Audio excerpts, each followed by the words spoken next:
Boa tarde, estamos começando novamente o programa Boa Tarde, Doutor. Um programa que sempre se preocupa com quem? Se preocupa com você. Trazendo realmente novidades da ciência para que você tenha saúde.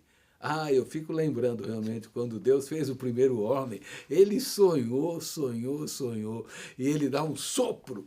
Eu imagino aquele sopro realmente entrando nas narinas daquele homem, e quando ele abre os olhos, Deus dá um sorriso lindo. E o que ele pensava? De dar o melhor para aquele homem. E sabe quem é aquele homem hoje? É você. Homem, mulher, crianças. É isso. Deus está sempre interessado no nosso corpo, na nossa saúde, na nossa vida.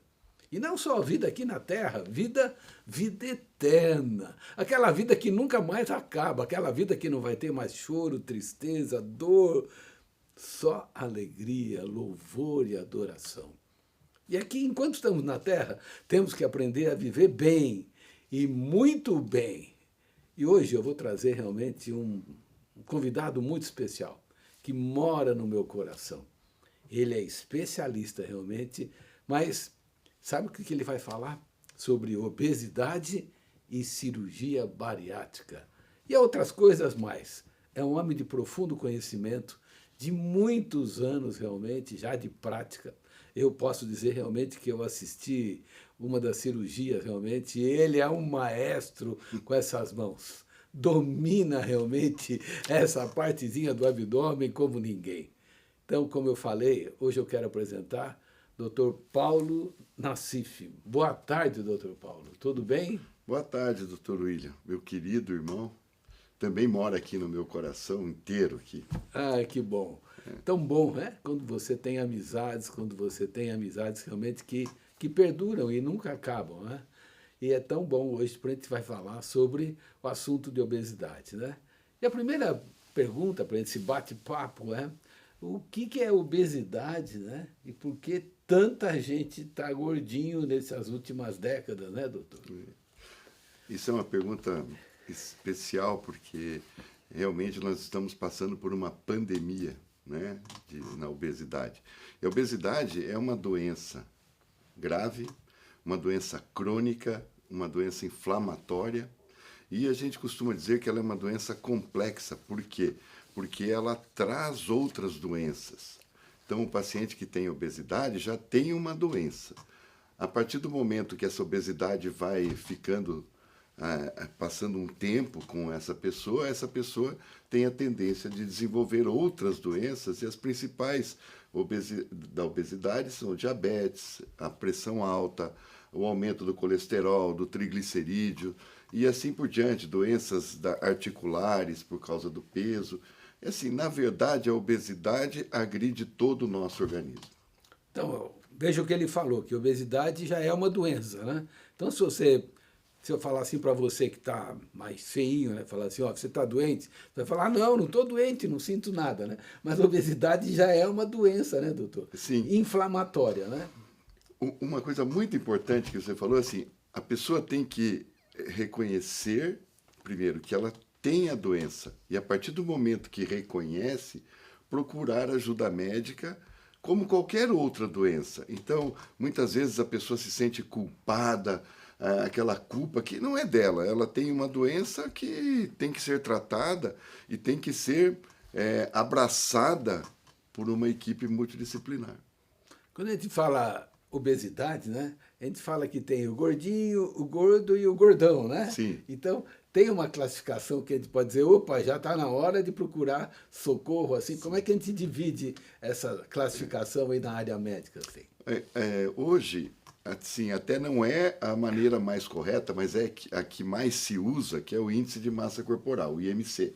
Então, o que é o IMC? É quando divide, quando nós dividimos o peso pela altura ao quadrado.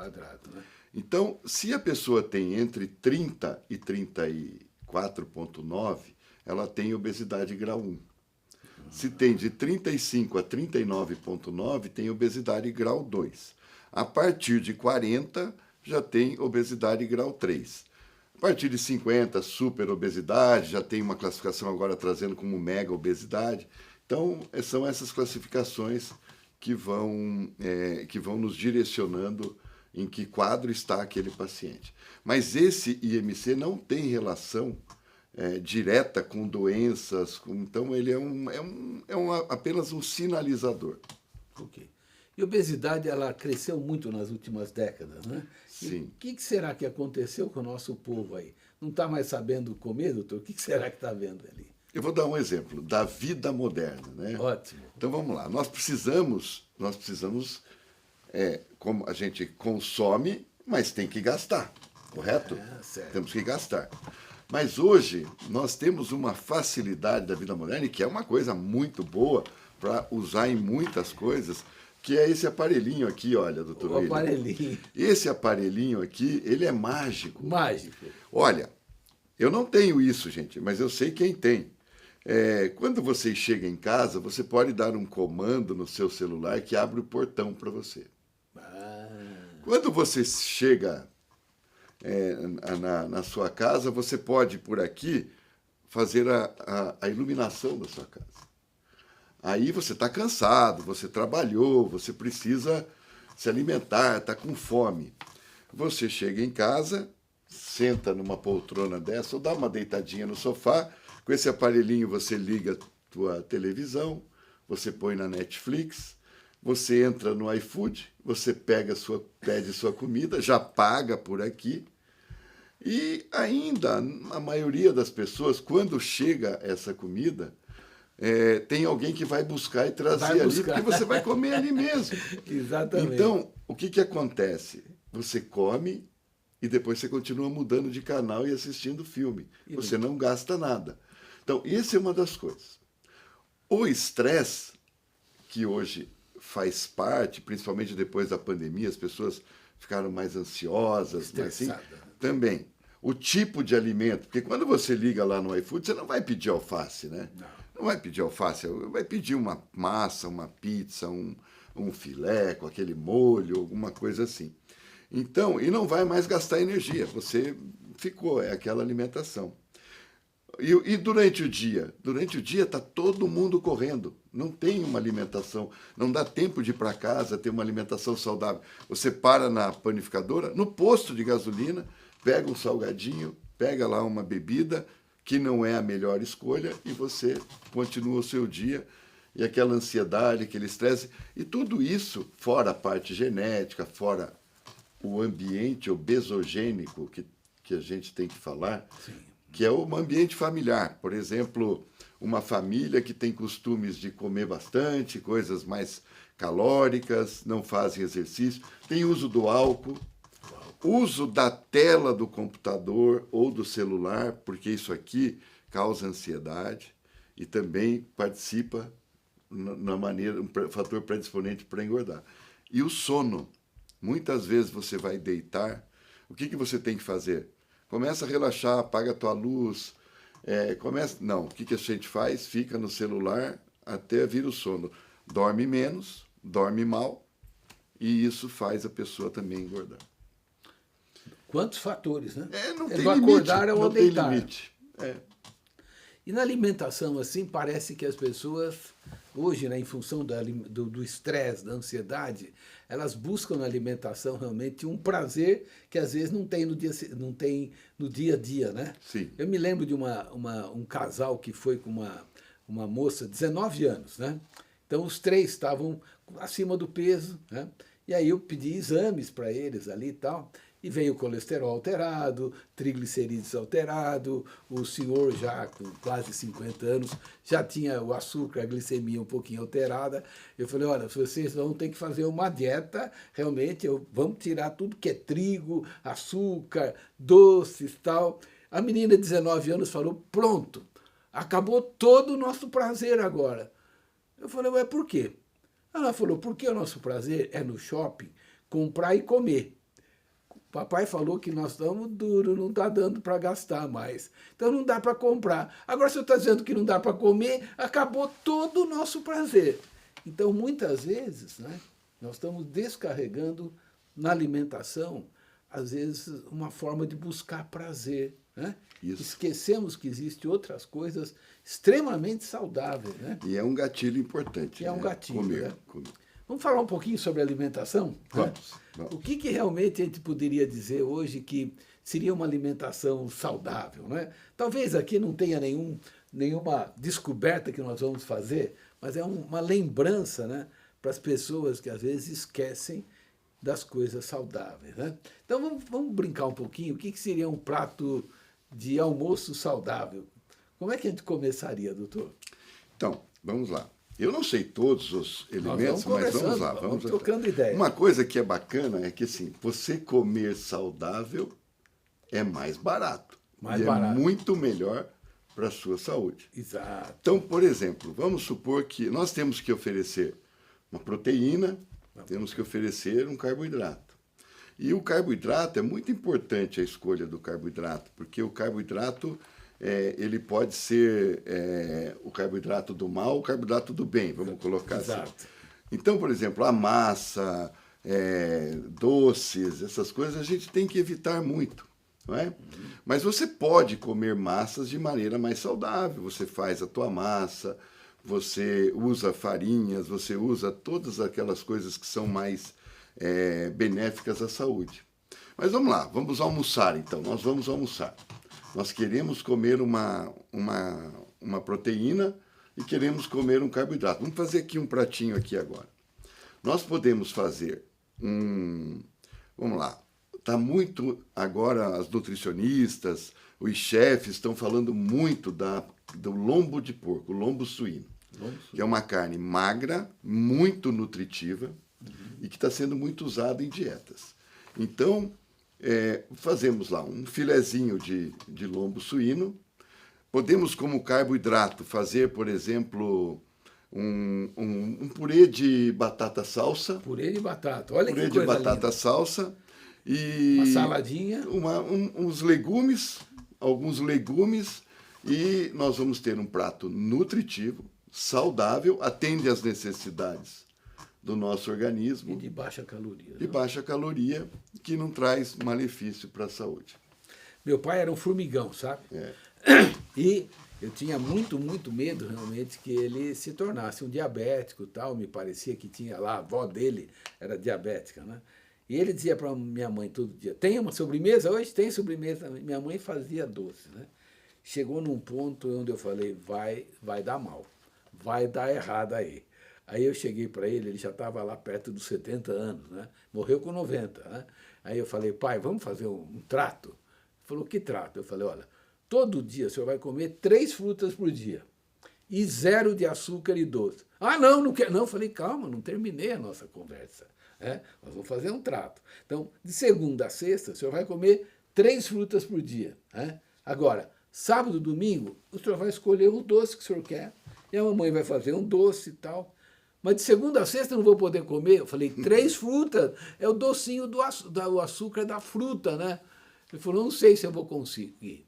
Mas você acredita que ele fez a dieta realmente a vida toda, morreu com 90 anos e não teve diabetes, né? Mas nós podemos fazer um docinho de baixa caloria. De baixa caloria. Hoje é fácil, entra no bendito do aparelhinho, né? Põe lá doce realmente de baixa caloria e aí tal. E nós falamos sobre a obesidade, né? Quando é que a obesidade realmente ela se torna realmente um problema que você diz assim, olha, não tem mais jeito, né? Não adianta mais realmente a gente tentar outras coisas. Existe naquele índice que você falou um critério de dizer, olha, nós vamos ter que fazer alguma coisa mais drástica ou não? Existe. Então, por exemplo, quando nós temos, por essa classificação, que talvez assim, isso está mudando e tem a tendência de mudar mais. Mas se nós formos seguir aquela classificação, quando o paciente tem obesidade grau 2, que é lá entre 35 e 40, se ele já tiver doença, ele tem indicação de cirurgia. Não é urgência, mas ele tem indicação de cirurgia. Mas eu posso fazer uma outra colocação assim. Vamos supor que nós tenhamos um paciente com obesidade grau 1, entre 30 e 34,9, que no nosso país ainda não tem indicação de cirurgia. Mas vamos supor, nós temos um paciente com obesidade, vamos comparar, grau 3, que já é indicação de cirurgia, mesmo não tendo doenças. Mas nós temos um de obesidade grau 1 que tem diabetes, hipertensão, dislipidemia, que é o colesterol, triglicerídeo, e tem necessidade de colocar uma prótese de quadril. Uau. Então, Está bombardeado esse então veja, a gente não pode mais ficar olhando só peso, não é o peso. O que a gente tem que olhar é a saúde, é a doença. global, né? Quanto aquela doença está interferindo ou vai fazer com que esse paciente tenha um desfecho pior. Então, o paciente que tem mais doenças, ele tem mais indicação de cirurgia. Né? Que é a famosa síndrome metabólica que compõe todas essas situações. Mas pela lei brasileira, de 35 a 40 com doença e de 40 para cima sem doença. Nós vamos para um breve intervalo e já voltamos. Agora nós vamos falar sobre cirurgia bariátrica.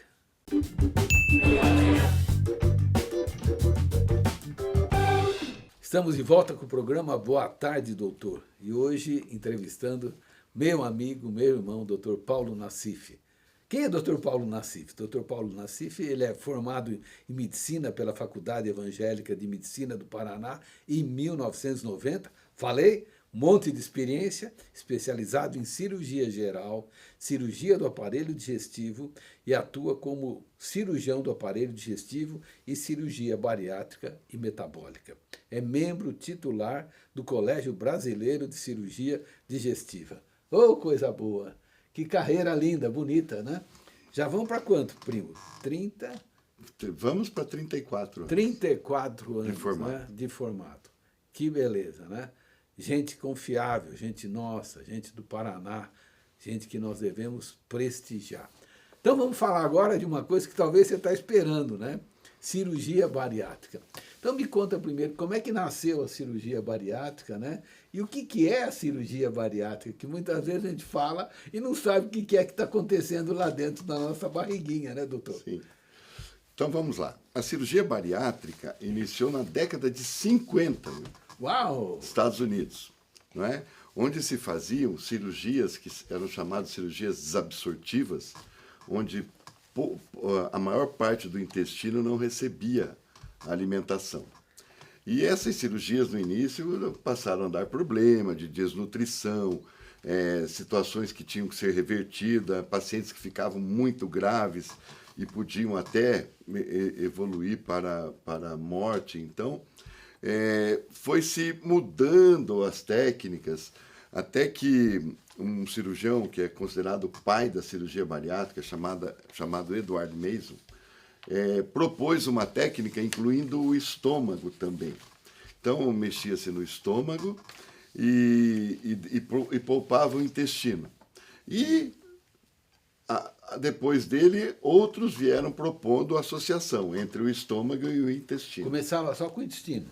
Começou só com o intestino. O que fazia? Cortava um pedacinho lá do intestino? Não, fazia uma ligação onde a comida já caía quase no ilho, no intestino final. Uau!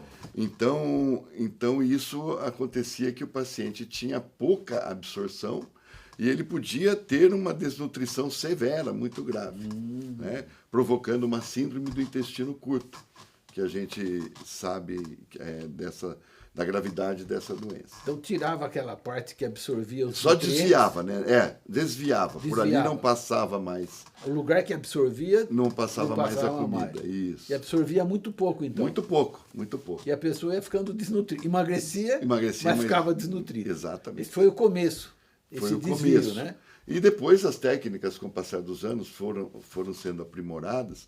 E na década de 80 já existiam técnicas que perduram até hoje, não é? São as técnicas chamadas de bypass. Bypass. Que seria, então, atuar sobre o estômago e sobre o intestino. Tirando uma parte do estômago e uma parte do intestino do trânsito alimentar. Então, a comida teria um caminho mais curto até chegar no intestino grosso. Bom, com isso, as técnicas foram sendo aprimoradas e começou a cirurgia com o termo bariátrica, porque olhava só o peso. Né? Mas, a partir de um momento, começou-se a observar que, além do peso, ela melhorava doenças. Então, pacientes diabéticos começavam a ter controle do diabetes. Pacientes com pressão alta começavam a não ter mais. Melhoravam os níveis de colesterol, de triglicerídeo. Por isso, com o passar dos anos, se trocou o nome de só cirurgia bariátrica. Passou a se chamar cirurgia bariátrica e metabólica, porque ela trazia um resultado muito positivo sobre a síndrome metabólica, melhorando a saúde do paciente. Então, hoje, o que realmente diz assim que a gente faz na rotina, né, do seu trabalho, né, é esse bypass, é isso? Hoje nós temos um arsenal de cirurgias muito maior. Ah, sim. Né? Nós temos 2 operações que são autorizadas, que mais se faz e são autorizadas pelo Conselho Federal de Medicina, que é o bypass e o sleeve. O sleeve. Essas são autorizadas. Ah, ok. E existe o duodenal switch, que também é autorizado, que seria uma cirurgia mais absortiva, mas com controle da desnutrição. Mas está agora para ser aprovado no Conselho Federal de Medicina outras técnicas que vão somar a todo esse arsenal que nós temos e poderão, em casos selecionados, trazer benefícios sobre as cirurgias que nós temos. Exato. É. Então veja o que o doutor falou, né? Uma pessoa realmente que já tem obesidade, mais a pressão alta, hipertensão, né? Não precisa ser realmente uma pessoa obesa, né? Com aquele IMC de 40, nada disso. Por quê? Porque realmente vai resolver não só o problema do peso, mas vai resolver o problema de diabetes e de hipertensão.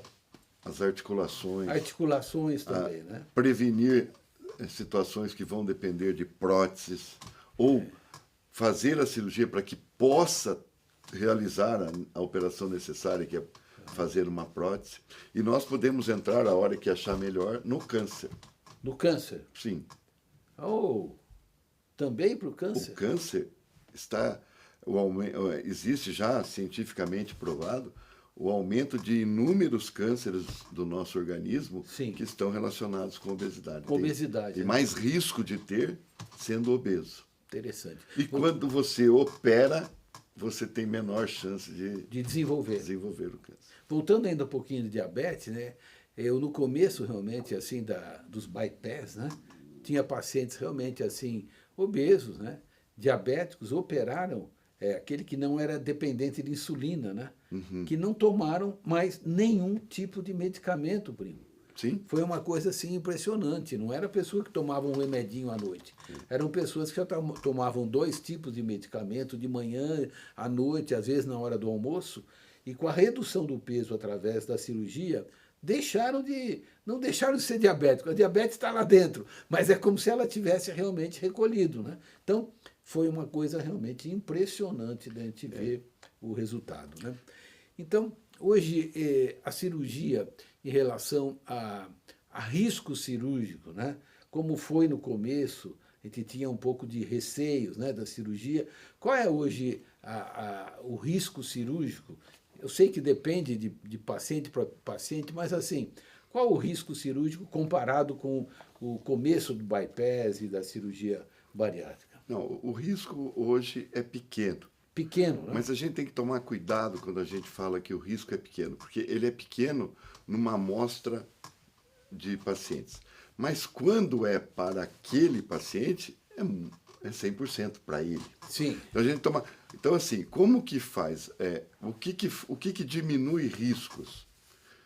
Diminui riscos um bom preparo do paciente antes da cirurgia, fazendo as avaliações com a equipe multidisciplinar, que compõe nutricionista, psicólogo, fisioterapeuta, pneumologista, endocrinologista, cardiologista e aqueles que forem necessários. Por exemplo, o cirurgião vascular, o ortopedista, o neurologista, enfim, envolve todo o nosso... Então o paciente vai passar por... Vai passar por uma equipe que é fixa. Dependendo de algum problema, ele vai para mais 1, ou para mais 2, ou para mais 3. Ótimo. Né? Isso é importante. Perder peso antes da cirurgia diminui muito o risco de complicação. Olha aí, perder peso antes da cirurgia. Eu bato muito nessa tecla. Tem que perder peso antes da cirurgia, porque assim você diminui os riscos de complicação. Mas como qualquer outra cirurgia, tem uma incidência de complicação. Claro que pode aumentar um pouquinho mais se for numa idade mais avançada. E hoje se faz cirurgias para idades mais avançadas, o paciente tendo uma qualidade de vida, tendo uma perspectiva de vida com essa longevidade que está acontecendo, pode ser feito. E uma outra situação é que quando você tem uma mega obesidade, uma super obesidade, você também tem um pouco mais de riscos. Por isso que, para diminuir isso, tem que fazer o quê? Perder peso. Perder peso. Antes da cirurgia. Existe alguma contraindicação da cirurgia para pacientes psiquiátricos na área ansiedade, depressão, que descarregam muito a comida como se fosse realmente um escape, né? Ou isso depois da cirurgia, ele de alguma forma muda na cabeça do paciente? Essa pergunta é muito interessante. Já houve época que isso é contraindicado cirurgia. Hoje não. Hoje nós dependemos da avaliação criteriosa do psiquiatra, da psicóloga, e existem já estudos mostrando que algumas dessas doenças psiquiátricas são muito ligadas ao fato da pessoa ser obesa e que depois da cirurgia outras coisas, a autoestima, a melhora da saúde mental, tudo isso faz com que esse paciente responda favoravelmente. Então, hoje, poucas situações nós temos do psiquiatra contraindicar, mas, na verdade, a palavra final tem que ser do psiquiatra. Nessas situações. Né? Tem uma coisa que eu não entendo, sabe? Mas é impressionante. Eu sempre falo, olha, você realmente tem que fazer todo o preparo, né? Antes de fazer a cirurgia.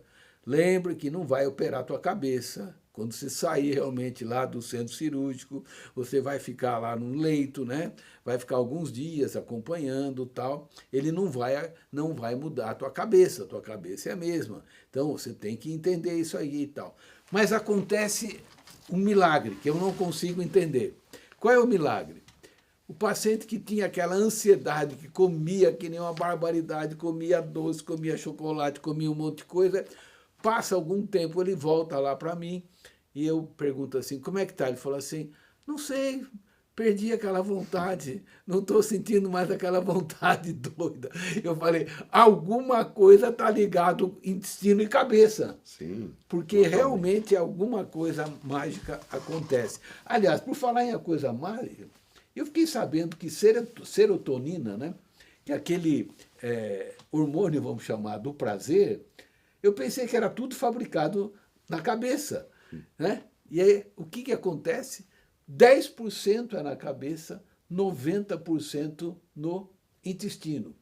Então, quando opera, vamos ver se eu estou certo, primo. Tá. Quando opera, ele começa a melhorar a alimentação, ele começa a melhorar o microbioma, quer dizer, toda a flora intestinal começa a melhorar, começa a colocar alimentos bons. O que vai acontecer com o emocional? Melhora. Ele fica mais feliz, ele fica mais alegre, ele fica mais contente. Né? E isso é uma constatação, não é, primo? Sim, nós temos 2 cérebros. 2 cérebros. Um aqui e um no intestino.